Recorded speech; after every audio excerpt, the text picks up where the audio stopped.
Hey Agape Youth, Pastor Garrett here, and I am so bummed out that our first service together got iced out. Now I know what you're thinking. This is all Maddox's fault.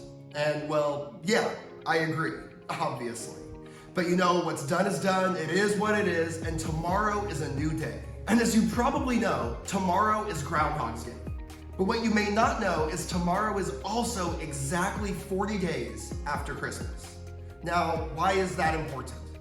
Well, 40 days after the birth of Jesus is where we get the story of Luke chapter 2, Jesus' dedication in the temple. Verse 22 says, "Now when the days of Mary's purification according to the law of Moses were completed, they brought Jesus to Jerusalem to present him to the Lord, as it is written in the law of God." Think about that for a second. The law of God required that baby boys be brought to the temple on the 40th day after their birth. You know, we often hear that Jesus was a lawbreaker who came to do away with God's law. But what we see right here is proof of the exact opposite. Jesus was required by the law, by God's law, to be presented in the temple.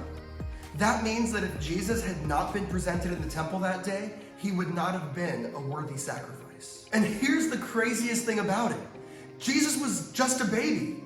He didn't have any control over whether this happened or not. He couldn't just walk to the temple in Jerusalem. Heck, he couldn't even walk.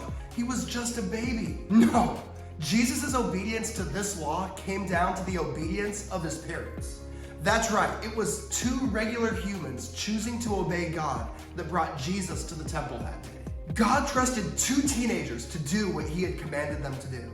And because of it, Jesus was presented in the temple just as he was supposed to be. Just as he was commanded to be. So here's my whole point. Just like Mary and Joseph, you're also a regular human teenager.